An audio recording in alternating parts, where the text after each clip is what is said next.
Hey guys, welcome back to another episode of Growing Through It, the place you come to grow, heal, and get motivated one conversation at a time. I'm your host, Ryan Rosary. Now, today we've got someone special, a friend of mine, McKenzie Small. She is a multi talented actress, singer, and writer. You might recognize her from the Disney Channel series Backstage or Netflix's Grand Army. She's also stepping into the spotlight once again as Stacy in the upcoming indie feature It Comes in Wave, which I am also in. And if you haven't already, be sure to check out her powerful catalog of music available on all streaming platforms under her name, McKenzie Small. Thanks, Brian. McKenzie, thank you for coming on to Growing Through It. How are you? I'm great. Yeah? I'm growing through it. You're growing through it. I love it. You clearly are. You changed your hair color. For those that don't know, your hair color used to be blonde. I was fully blonde. So why did you decide to change your hair to black? I was blonde for the last 3 years, almost. But prior to that, I had been like highlighting my hair since I was 14. So I had never just had my natural hair color. And so I was like, you know what? I really want to go back to just as my natural hair color. And so I decided, I was thinking about it for so many months. I was like, should I do it? Should I not do it? And then I just decided, okay, it's time. Well, it looks good on you. Thanks. I like it. Yeah. I've been so used to seeing you with the blonde hair on for like I know. so long, and I I'm like, know. whoa! Like even when you came in, even Yeah. though I've been seeing it on socials, I know. like seeing you right now in the flesh is so different. I know. My dad saw it because he hadn't seen me since nobody has with my natural hair color, and he was like, whoa, I forgot what you looked like. And I was like, oh wow, like it's so weird. I realized nobody in my life now has seen me with my natural hair color. Yeah, So it was cool. because even when we filmed It Comes in Waves, I'm pretty sure you were a blonde I too. was blonde. Yeah, so Yeah. like this is your whole new person. It's a whole Whole new new person. person. Yeah, I feel like I'm back to myself, Back to default settings. back to default. I love it. Yes. That's dope. That's Yeah. what's up. That's what's up. So talk to me. You Mhm. used to sing, or you still do sing, but Yeah. you used to kind of go deep into singing. Mhm. And according to my research, you sang a song. What song was it with Beyonce again? No, so Or I a song? sang- It was a Beyonce song. Sorry. Yes. Which yes. song was it It again? was called Pretty Hurt. Pretty Hurts. Okay. And you were about 14 when you sang that Yeah. with your cousin cousin. Haley. Yeah. Yes. And Beyonce shared that. Talk to me about that experience, what that felt like. Yeah, it was weird. It was so funny that I still talk about it to this day. But my cousin Haley has been a singer my whole life Mhm. for a long time, and she's 9 years older than me, and so I was always looking up to her, and like she was the person who was like, I think you can really sing. So why don't you just come to my studio? We'll record a cover, and that was the first time I had recorded anything in my life. And we recorded a cover of Pretty Hurts, sat down, made a little video for it, released it on YouTube, and Beyonce shared it while I was doing a math exam in grade 9. And everybody at school was like, congratulations, Mackenzie. And I hadn't even seen what had happened. And then finally got my phone. My cousin had called me like 12 times. I called her back, and she's like, Beyonce just shared our cover on her Facebook. And I was like, what? That's crazy. And then it got millions of views. You know, in Toronto, that's such a big deal. So City TV comes to our house and interviews us. And it was like, from there were producers that were coming from LA to try and sign us. Like, it was a whole ordeal at 14, especially for me, because I never wanted to be a singer, never wanted to be in the industry, never thought that was where I was going to go. And then from there, life just kind of took its own direction. Interesting. So you never cared to be either in like singing or like acting at all? No. Really? No. So it was because of that you feel like that's what sparked it? It was so many things. It was that. It was right after, a year later, somebody told me to go to an open casting call for Backstage. I went to the open casting, never acted before, my first ever audition, booked the role, was on the show for 2 years. And then I got an agency the second year. And so it was like all this stuff that I was saying yes to. And it just ended up working out in a way that I could have never even imagined. So the whole time I was like, I'm going to be a doctor one day. I'm going to study science. I'm going to do this, this, this. And then I just didn't. I was like, nope, this isn't where life is going for me. Clearly, I need to make a decision. And so when I was in university, I was like, okay, I'm going to finish my degree, and I'm really going to focus on my career in the arts. And now you're just going full throttle, artistic, Full creative. throttle. Yeah. Oh my goodness, that's so interesting. This entire time, I always thought that you like No. wanted to create art, and then you just kind of kept doing it, but you fell into it Yeah. and have been doing it ever since. Yeah, exactly. So with the music aspect of it, because you and I have had conversations, and you don't really make music as much anymore, but you do still have songs out. Hmm. Why did you step away from music? Yeah, that's a good question. I started with music. That was like my first. It's not like I didn't love music or I didn't love the arts. I just never saw it. So I think what you don't see as a child, you can't really imagine. It's just like why we don't see black people on television. We don't believe that we can be actors. We don't see black doctors. We don't believe we can be doctors. So we have to see it to believe it. And so for me, nobody in my family was in the arts. Um, Nobody was in the industry. And when I say nobody was in the industry, I mean like nobody was even a makeup artist on a set. I had not heard of making movies. I didn't even know that that's what we did in Toronto. So it was like so new to me. When I finally got into it, I was like, this is what I love to do. I love this more than anything else. And so it was really hard for me to think about doing anything else after a certain while. So although I fell into it and I never imagined it, I can't imagine myself doing anything differently. And then on top of that, I just feel like I got to a certain point where I was making music, but everything with my film and acting was driving it. So if I was singing, it was because I was singing on a movie or I was singing on backstage. If I was making music, I would enjoy it for film. And so I was like looking at what I loved more, which industry I loved more, music or film, and I just love the film industry 50 times more than I love the music industry. And so because of that, you decided to say, all right, let me just commit to this acting thing to the best of my abilities. Yeah. And I think a lot of times, like, we think we can do it all, but if you really want to be good at something, you have to hone in on that craft and focus in on it. And until you feel extremely comfortable, then you can start venturing off and doing other things. But I hadn't taken enough time to really focus in on this craft and see how far I could go. Totally agree with you on that, because like for myself, I used to try to do all the different things. I was trying to be like a social media influencer. Even at one point I made music. I have songs. There's music out there that I have out there, y'all. You might be able to find it. But like I have songs out there. I've been acting for 17 years. So like I was trying to do so many different things in the entertainment field. And then eventually I was like, you know what, let me just truly lock in on acting solely, and then if something else comes up, then cool, I'll do it. So do you see yourself ever getting back into making music again in the future? I think the days of me trying to be an artist are over, which I'm happy about, because I think that was my least favorite part about music, was like the I love being in a studio and writing, but I really didn't like practicing for performances. Just all like that side of it. Talking to record labels. I was signed when I was 16 to Universal, so having those conversations with record labels about how to do this video, and it doesn't excite me the same way that learning a character does. Going to singing lessons, I've never done because I just didn't care for it. Going to acting lessons, I love just as much as going to set. So it was like the things that it takes to be an artist don't excite me as much as the things it takes to be an actor. So no, I don't see myself still being an artist. I do see myself. Oh, and I hate touring. Like, I hate going on tour. That is the worst thing for me. I hate sleeping on a tour bus. It was I hate showering in in venues. It was just no. So I was like, this isn't for me. But me writing music, I'll always do that because I love music. Yeah. That's fair.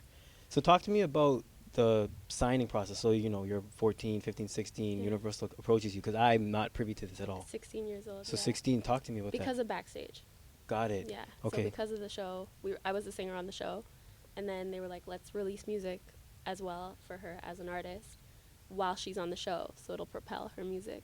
And so it was like a thing. It was just two things at once.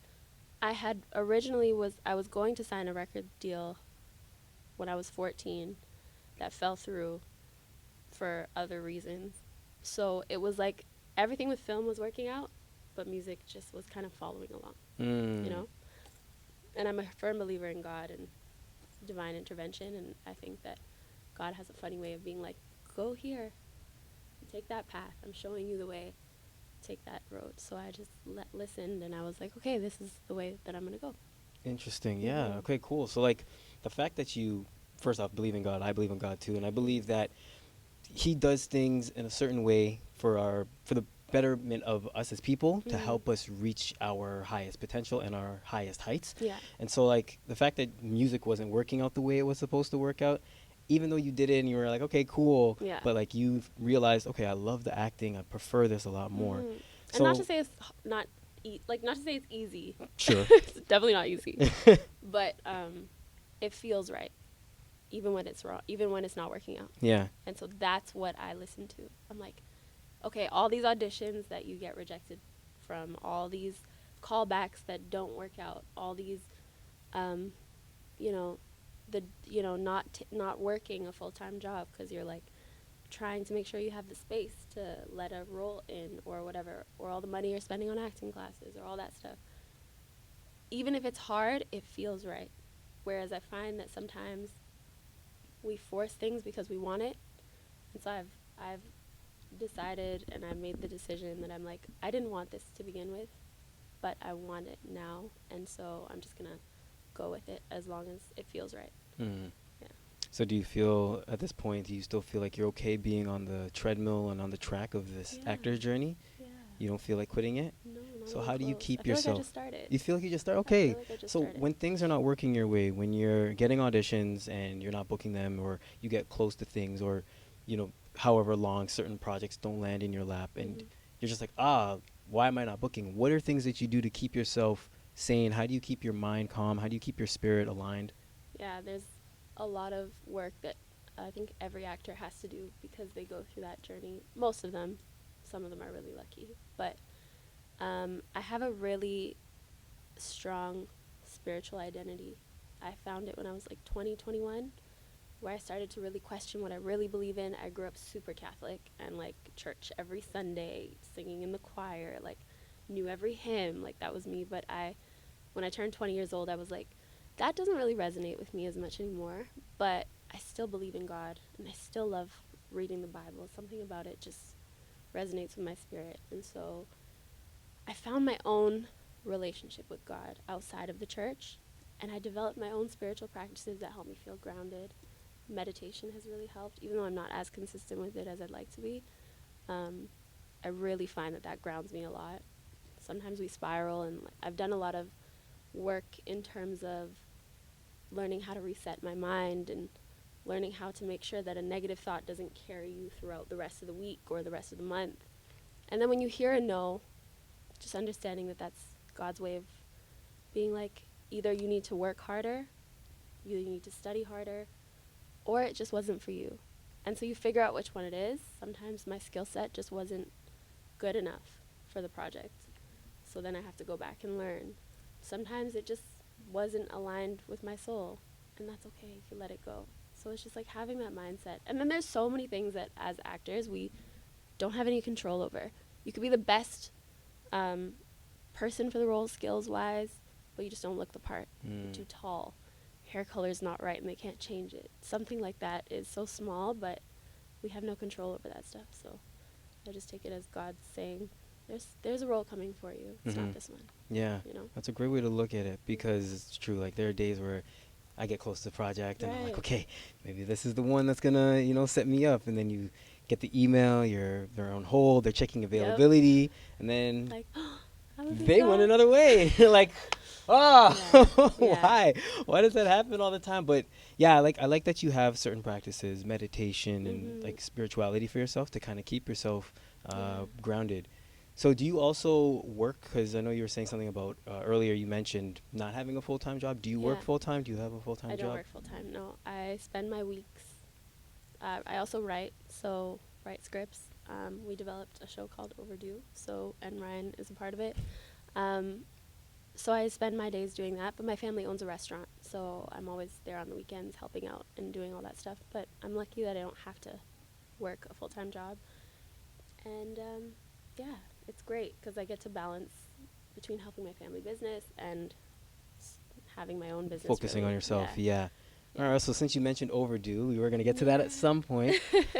talk to me about the process as to how Overdue came about, who's involved, how you picked the people to be involved from the actors. I know you and your other cousin Stephanie, you guys work together on that. So, for the viewers listening and watching, give them the rundown.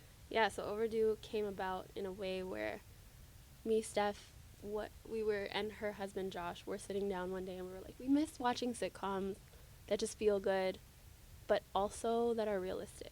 Like, we go back and watch Friends and we're like, how did these people afford a 3,000 square foot apartment in Manhattan? And like, none of them really had real jobs. So we were like, it gave us such a different impression of what our 20s would be like. We really want to show that showcases what real 20s looks like, or early 30s now, because I feel like 30s are the new 20s. And so trying to showcase, how much we struggle. We want to live a certain lifestyle, but we can't always do that. We want to travel, we want to do all these things, and we can't do it to the extent that we want to, or the extent that we saw on television growing up.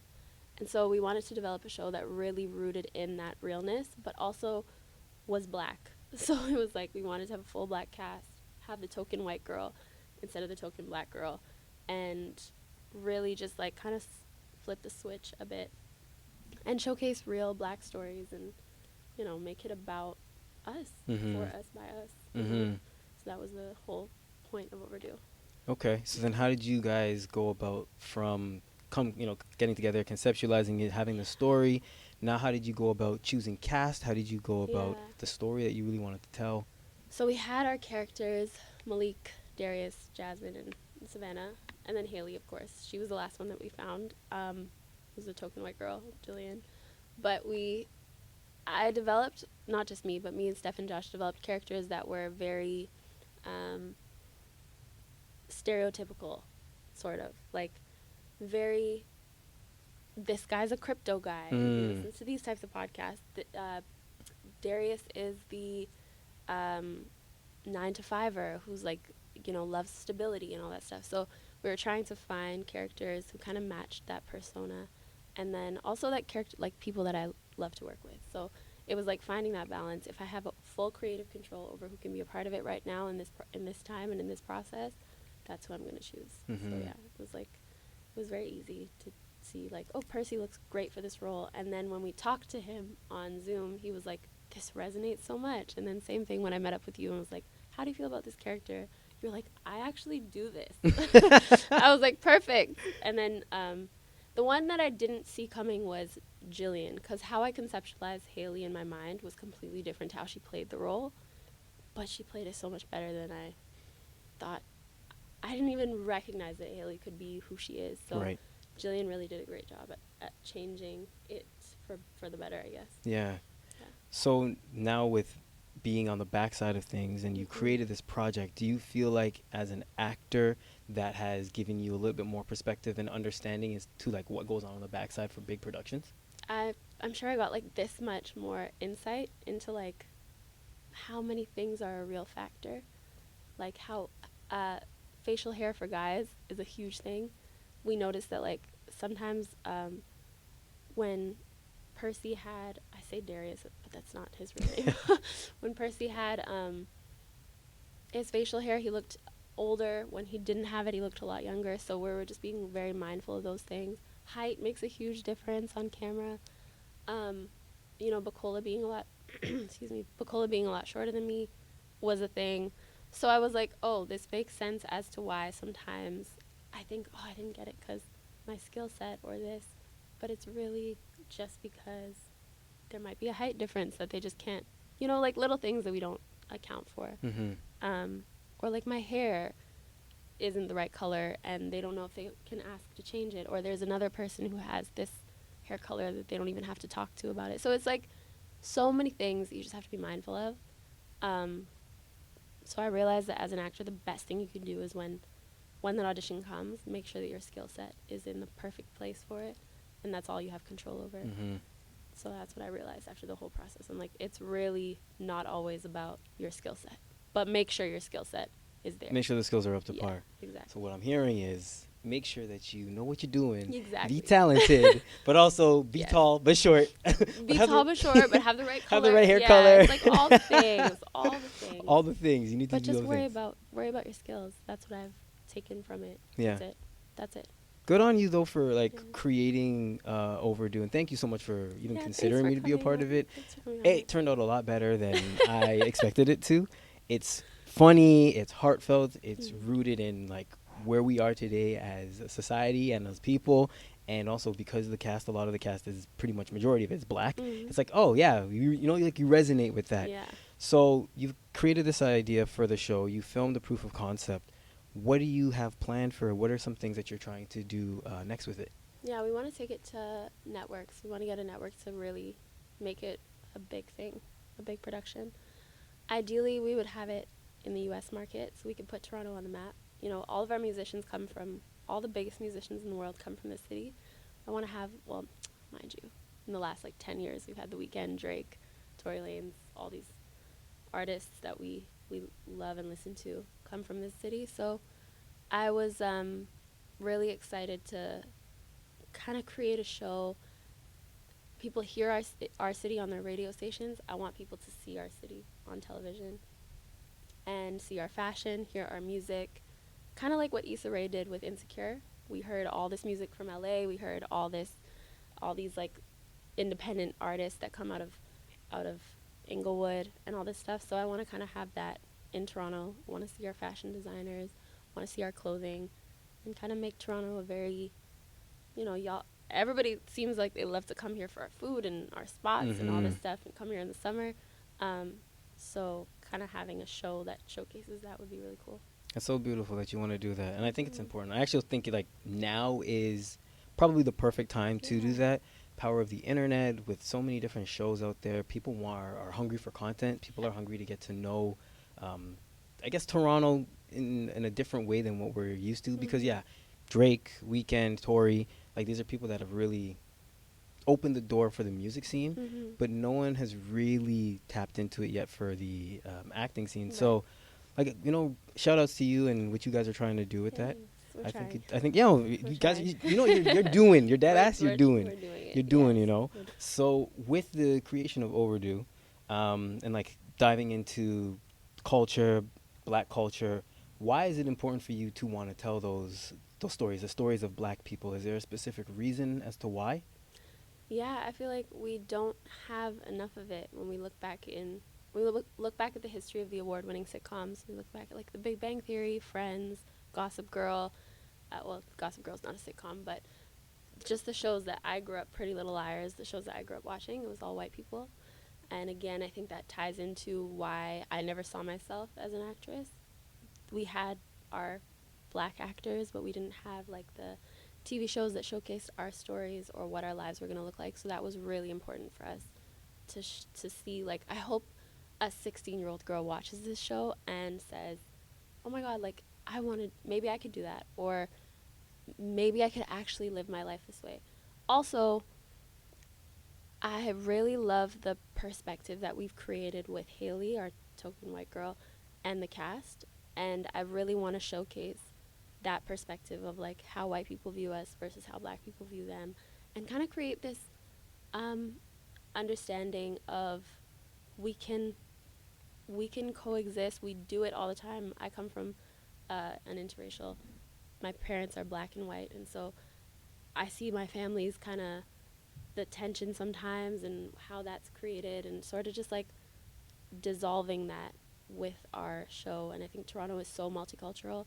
We have a different idea of race, and our conversations around race are very different to the States just because of our history and stuff. So trying to target that from our perspective here and how we all melt together and live together and work together is so different from how things operate in the States, I think. And so showing that, I think, could break a lot of stereotypes more than create more stereotypes. And that's what we're trying to do with Overdue.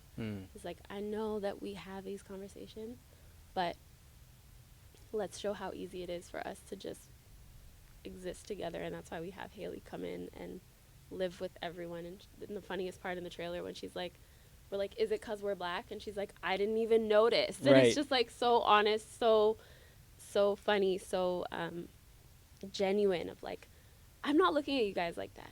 You know what I mean? And I think that's a culture in Toronto that we've created because we're so used to seeing each other and being around each other. and that's not the case everywhere. So I think that's a beautiful thing about our city, and we wanted to show that. Mm-hmm. Yeah, well, I feel like especially with the trailer and with Jillian, captured that perfectly. Like it was so beautiful on the day. I remember that was like an Couldn't improv. stop We laughing. couldn't stop laughing. Mhm. Like she hit that so perfectly. Well, That's something I great. want to touch on since you brought it up about you being interracial, biracial. Yeah.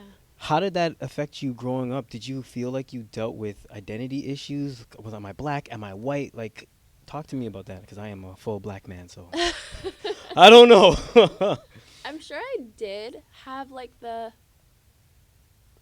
I don't know.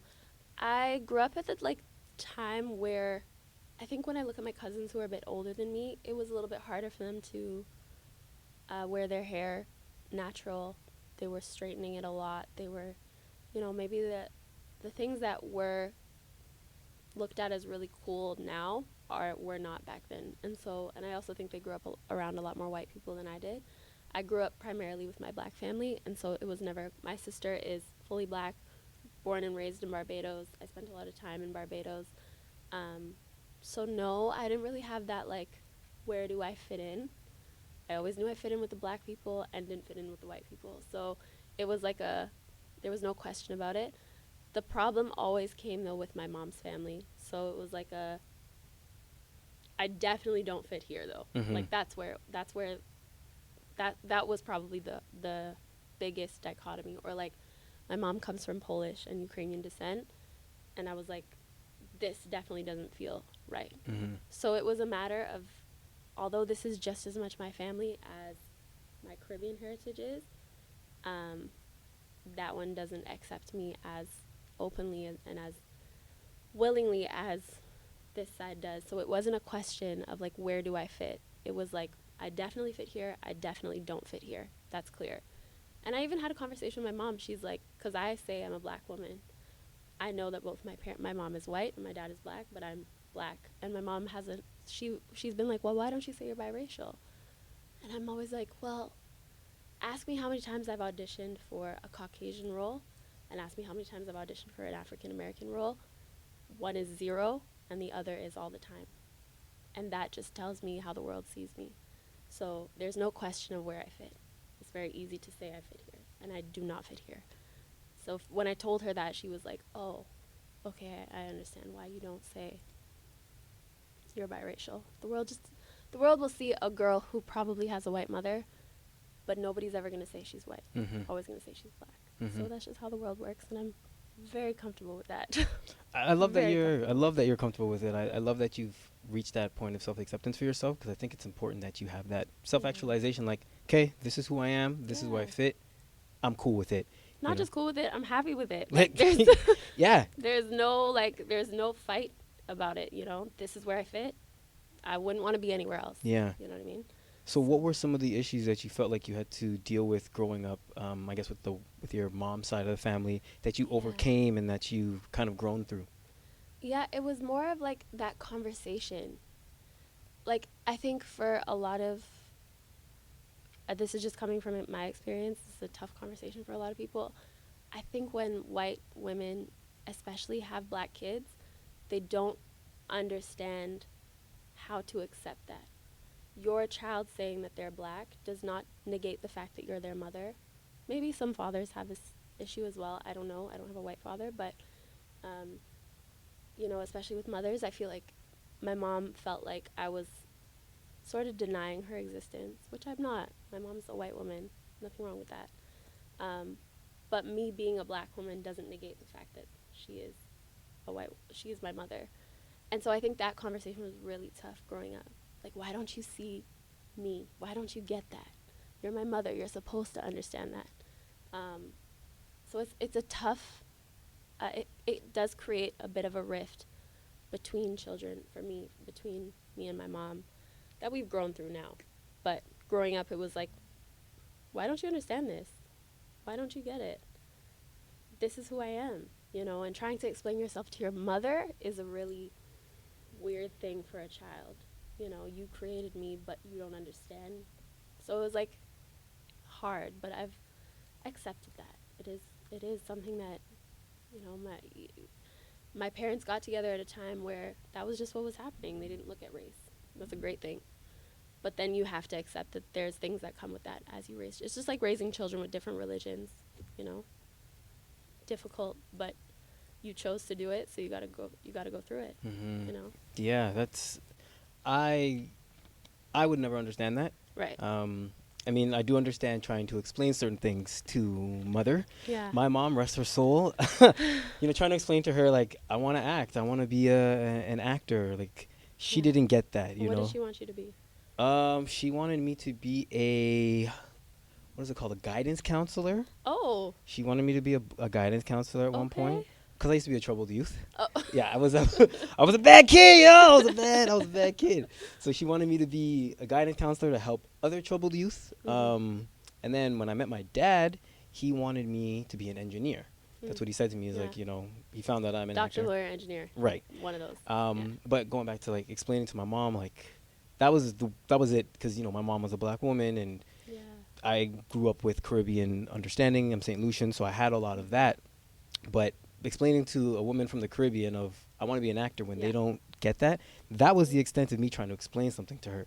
So I couldn't understand and like fathom how you would have to deal with the fact of like I'm a black woman, I have a white mom, but you made it this far, you've done a phenomenal for yourself in your life, and you're just like continuing to grow and push through. Yeah. Do you see yourself having kids one day? I think so, yeah. I can't see myself not having children, but mind you, again, based on how my life has gone, I'm just like let's see where God takes it, because when I really listen to that, my life is so much more peaceful, so much more, when you just surrender to life, as hard as it is, life has this magical way of showing up in the best way possible. So if kids are not in my future, I'm okay with that. But yeah, it'd be cool to have kids. It'd be really cool. Okay. Awesome. That'd be fun. How do you feel like God talks to you? When do you like? What are the signs, or what does the voice sound like? How do you know? Yeah, I think the one way that I've noticed that I've been like, oh wow, God's really here, is those synchronicities of like, say you and I have a conversation today about water, a specific type of water, and then for the next 2 days, that's the only type of water I see. Or say we have a conversation about something, and then a week later, somebody else says, you need to do this. And I'm like, oh, that's God speaking through other people to me. So whenever I see synchronicities of random things happening, I'm like, that's God teaching me. And my dreams. Mm-hmm. I find that my dreams are really wild. Okay. So I like that you said that when you see things, right? Yeah. So, for example, I want to buy a yellow Camaro, and now all of a sudden I'm seeing yellow Camaros everywhere. Right. People are saying it's because it's not that there's more Camaros on the road. It's just that now I'm noticing it more. So, like, for example, we talk about water. Do you feel like it's because you're actively thinking, oh, water, the specific type of water? Right. Or do you really believe that is God speaking to you and coming to you? Yeah, like it's hard to explain because it could be that. I'm not negating the fact that it definitely could be that. And I'm a skeptic, so it might be. But I find that when I'm not thinking about it, that's when it tends to show up. Like I've had 3 people now tell me that I need to go and try this one place. Mm-hmm. Oh, a restaurant? Like a scent smelling place. Okay. And I'm addicted to scents and smelling good and everything.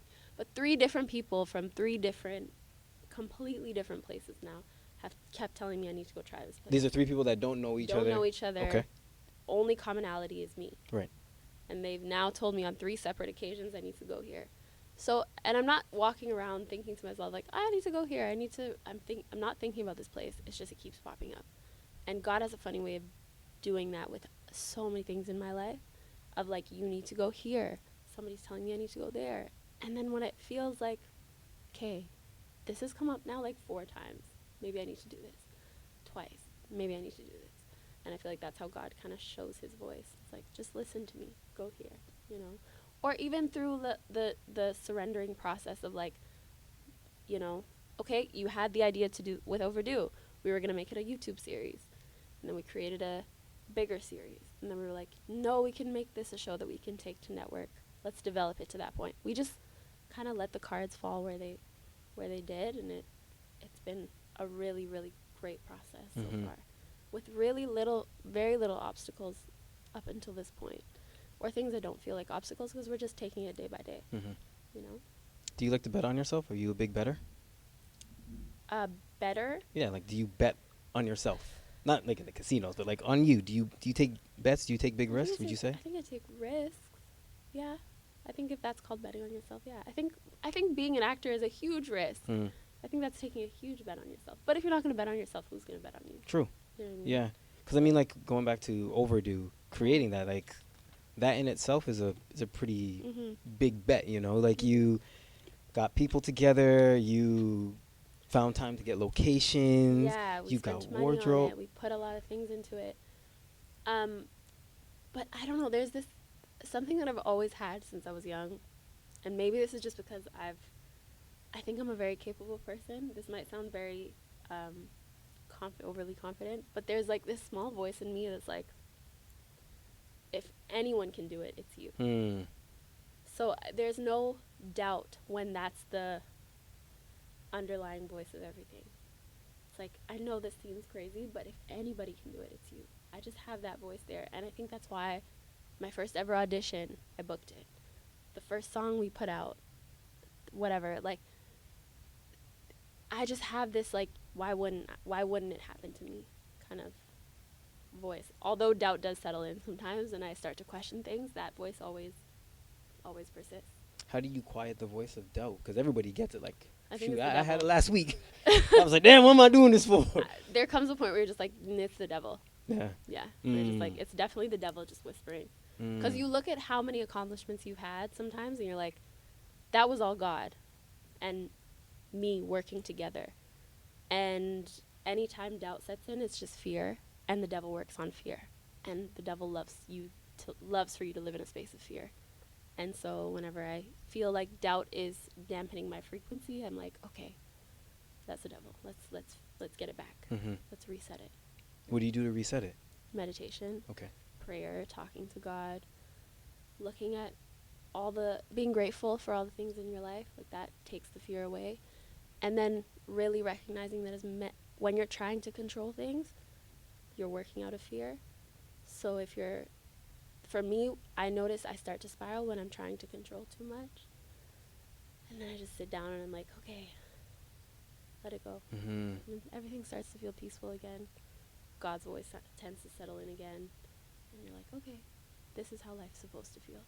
Life starts to go into like this flow rather than this like, I need to do this and then I have to do this and then that's not, I don't think that's how we're supposed to live our lives.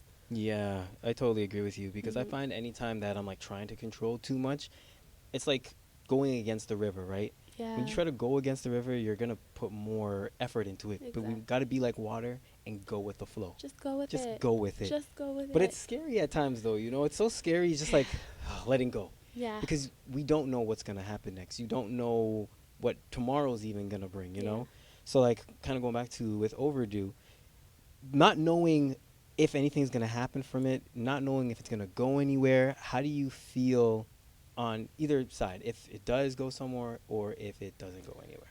I think at the very least, I'll develop something that is going to develop my skill set as a writer, and that's something that nobody can take away from me.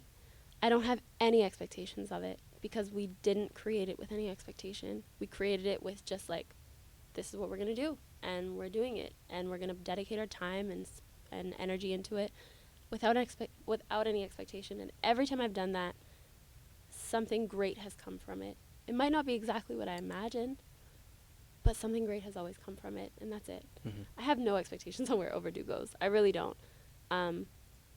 Would I like to put Toronto on the map in that sense? Of course. But it is what it is, you know what I mean? Wherever it goes is wherever it goes. And I think I'm having fun learning where it could go. And that's the best part for me. And I'm developing my writing, which is awesome too. Yeah, it's a great skill to have, Yeah. especially being an artist. Yeah. Because nowadays they say you got to be able to create your own stuff. You have to be able to Yeah, Yeah. show people that you want to invest in yourself so you can show people why they should invest in you. Mm-hmm. And I think that's the best way to do things nowadays. Like, I think that's how we grow as artists now. We have so much access to our own equipment and our own we can do anything if we really want to. And so, whereas before, trying to film something would have costed way too much, would have, just been completely out of reach. We have the access now. We should use it, So, Yeah. like you got this podcast going, and yeah, Thank you. yeah. I you got appreciate it. that. You Yeah. did it. I just decided, like you said, just kind of, I had no expectations for this. Right. I don't know where this is going to go. I'm doing it because I know a lot of interesting people in the entertainment industry. I've met a lot of people throughout life. So Yeah. I want to get people to come on to talk about their journey, things that they've dealt with, how they grow through certain things, how they handle life situations. Because every single person on this planet is dealing with some ish. Exactly. Everybody. From trying to create your own show, from getting into music, to then pivoting out of music and going into acting, then having to write and create your own thing, like everybody's doing things. Like, I, honest to God, never would have imagined starting a podcast. Never in a million years. I'm like, but that's the most beautiful part about it, because then you don't know where it could go. Yeah. You don't have any expectations. Zero expectations. And then that's when it takes you to the most beautiful places. And I think that's a great place to be. I think more people need to live like that. I mean, yes, have plans, set yourself up, have expectations for certain things for your life. Have goals. Have goals. Yeah, don't just like go. Well, some people do. That's fine. That's your thing. But like, have goals for yourself. But don't be so structured on when they happen. That's also a thing of overdue. Like, we think that getting married, having kids has to happen at this age, and our career has to be set at this age. It feels like things are piling up and things are becoming overdue. It's not. Like, it's really not. Everything in its own time, I like that. I actually didn't even think about it like that. Yeah. Like, because I have definitely dealt with the fear and anxiety of like, oh God, I need to get married. I need to have a kid. Oh my God, I'm running out of time. Yeah. But like, whose timeline am I really running on? Like, I'm still here. I'm still alive. I'm still healthy to the best of my knowledge. So, we just gotta take it one day at a time. And like you said, have goals, set ourselves up, have not as much expectations for things, but still have expectations. I think it's a fine line. It is. Yeah, it is a fine line.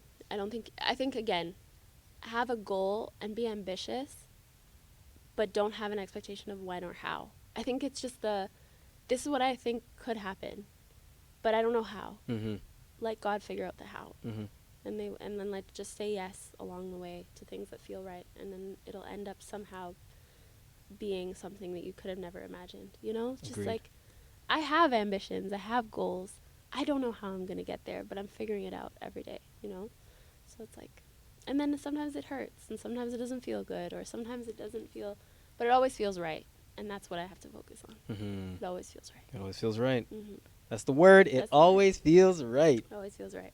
Now I wanted to ask you about the confidence. Is that your voice or is that God's voice? Or do you think it's a mix of both? That's a good question. It's always been there, so maybe it is God's voice. Because I feel like as I've grown, I've become more comfortable with that becoming my voice, but it wasn't always that way. And so I feel like that is God's voice, because that's always the voice that calms me down when I'm controlling things. Mm-hmm. It's always like, you'll be fine if you just, you can do it. If nobody can do it, you can. And so I don't know, that must be God's voice. It must be. Because I don't think I've had that confidence my whole life. I feel like I've grown into it, but definitely a voice from God. Mm-hmm.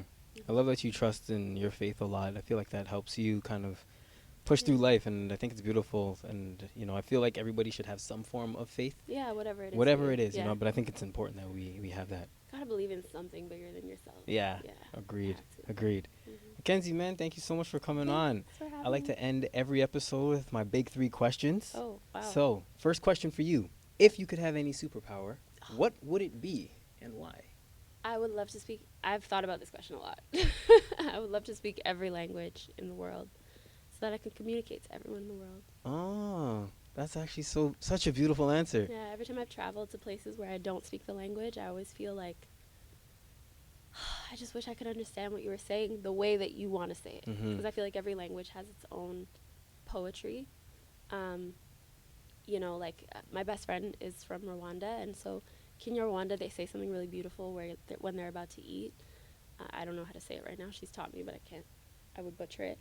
But it's like, let us share in what we've been given. Mm-hmm. And that's what they say before they bless the table. And I think that's so poetic and beautiful. So I would love to like communicate with everybody in the world the way that they know how to communicate. Was that global or international linguistics, I guess? Could you imagine? Something like I that? speak 193 languages. Like, That's what? crazy. That'd be cool. That'd be dope. Okay. Is there like a universal, like do you find like when you're in places that you don't understand the language, is there like a universal they speak that I find Maybe. or no? I find that like smiling and like really like showing kindness always gets through.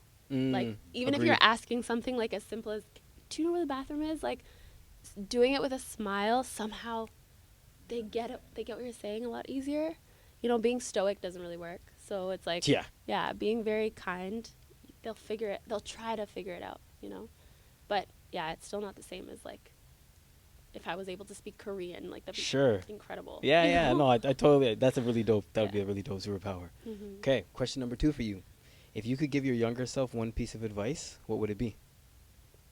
Wow. I would say, I wish my younger self could give me advice because I feel like she was a lot freer back then. But That's actually so funny. Sometimes I feel the same way. I'm like, man, I cared about. What would you say? You know? Shoot, yeah. But I would probably say she was a lot freer, but she was also very overly self-conscious in a sense of like freer in the ability to say yes and to things, but overly self-conscious when she did say yes. So I would say that freedom that you have to say yes, also be free in knowing that like you don't have to worry so much about how you look. You don't have to worry so much about what people think about you and what people have to say. It doesn't matter. Just say yes and feel like you can do it. Because I feel like, again, I said yes to so many things that were risky, going on a random audition, learning lines, signing a record deal. Like all those things were things I would probably think twice about now because of where I am in my life. She would say yes to because she feels like she has nothing to lose. But then would come the insecurities. So I would just be like, don't worry so much about those things. Just do it. That's such a beautiful answer. Yeah. I like that. Are you not going to answer these questions? Do you want me to answer a question? Well, yeah. I feel alone in this. What's my show? I'm the one that's asking. Fine. Okay, fine. What do you want me to? What was your superpower? My superpower. See, it's Mr. always Marvel? changing. Mr. Marvel. It's always changing. It changes a lot depending on like where I'm at in my life and what I've got going on. Honestly, right now, super speed. Really? Yeah. Super speed. Super speed. Why? Just because I feel like I'm trying to get so much done, and I have so many places to be. So if I could move at a faster pace, right, I would be able to just get so much more done. Do my laundry, start my dishes, cooking. Then I would like learn my audition lines, and I would learn them at super speed, right? So I got that. Then when I'm editing, I mean, the editing thing I can't really do much faster. It's based off the computer and its processing power. Right. But like, there's just so many things. And like from here, when I'm done, I'm gonna walk home. But like, imagine if I could just like, I'm home now. You know what I mean? Like, just get everything done within my time frame. So that's what I think. That's what I would. That's cool. That's cool. Yeah, super speed. All right, final question for you. Mm-hmm. What is one goal you would like to accomplish within the next 6 months? Oh, that's a good question. I just said I don't put time on my goals. Yeah, but you can still have a time frame for something. It doesn't have to be like by 6 months, but something that you know. No, actually, you know what? That's a good. I did set a goal this week. We want to develop Overdue, take bigger risks with the storylines, and I gave us a timeline of 6 to 8 months. So that's something I'd really like to do. Okay. In the next 6 to 8 months. Yeah. Within the next 6 to 8. I feel like I'm gonna regret that answer when I'm on my way home. Like I'm like, no, it's this, but yeah, that's my answer right now. That's the answer right now. Yeah. No, that's the answer right now in this present moment. It's the gift that you're giving us. Yes. Thank you so much for that. Thank you for McKenzie, I really appreciate you coming on. Thank you for sharing your insight, your knowledge, talking a little bit more about yourself, allowing me to get to know you even more. I've known you for 3 years now? 3 years. Yeah, 3 years.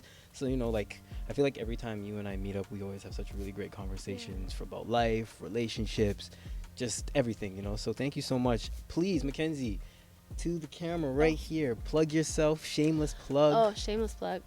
You can follow me at McKenzie Small on Instagram, and then you can look up my music under McKenzie Small. So if you want to hear how I sing and all my music, and we have a movie coming out to the film festival sometime this year. So Yeah. called It Comes in Waves. So look out for that as well.